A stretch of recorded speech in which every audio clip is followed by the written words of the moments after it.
Okay, so I really wanted to film a beautiful sunset, and it was so fast it's gone, of Quinn Horsemanship and Therapy journey, of my Quinn Horsemanship and Therapy journey. Maybe it'll pick up the slightly.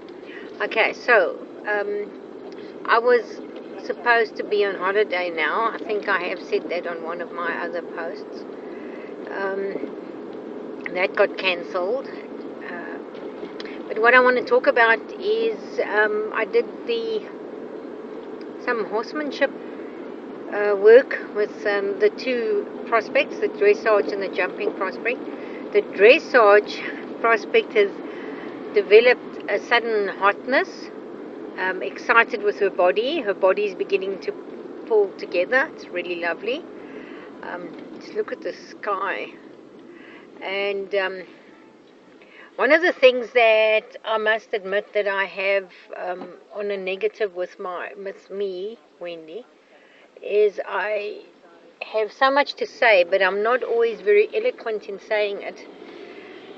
And I sometimes lose the words that I want to use. So please forgive for that. I see I'm not umming so much, but please forgive for the lack of words and the descriptions that are different.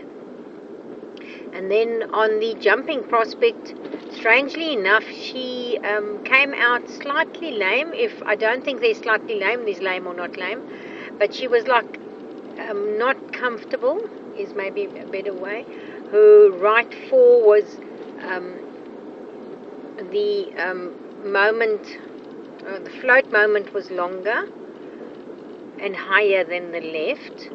And then the right hind, here's my first the right hind was slightly tender around the fetlock.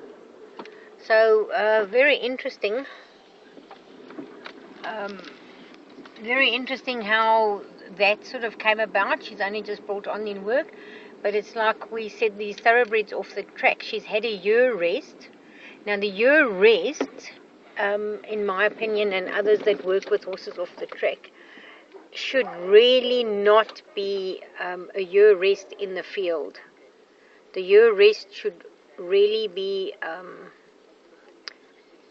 working rest, or continuing, because their racing career, their racing career is, they fit, and they shouldn't be stopped, because we've got to retrain the different muscles to the racing muscles. But some of the muscles, the core muscles, will be the same.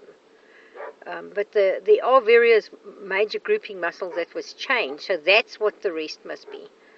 It must be a gradual change over of muscles. It mustn't just be put out in the felt, because this jumping prospect has actually maintained her racing issues, the habits, the fears.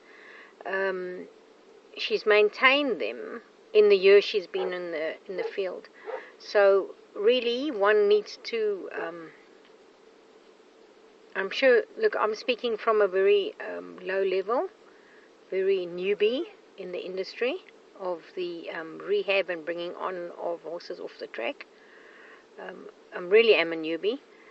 I've been exposed for many, many years. I've seen, but not actually directly working and speaking with authority with some training behind myself. But I've experienced, and I've noted the yard where I was at for all these years. They would get horses off the track, and it would just be problems and problems and problems.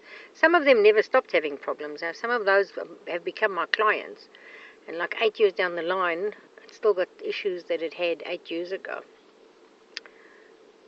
I can fix some of them, but the majority of the issues that the off-the-track horses have are deeper. Well, I'm not allowed to. There's no absolutes and no generalizations in horses and training and all of that. So please forgive that, because. But I'm still going to post this because I like the idea of my growth in knowledge. And if I post this and get some comments and feedback, that would be really appreciated. That would be great. Okay, so wishing you all a wonderful, I'm going to say evening because of the night. Then the night sky just disappeared. It is night. And but then those of you who watch this during the day, a marvelous day. Wishing us all the best for the week and months and year to come.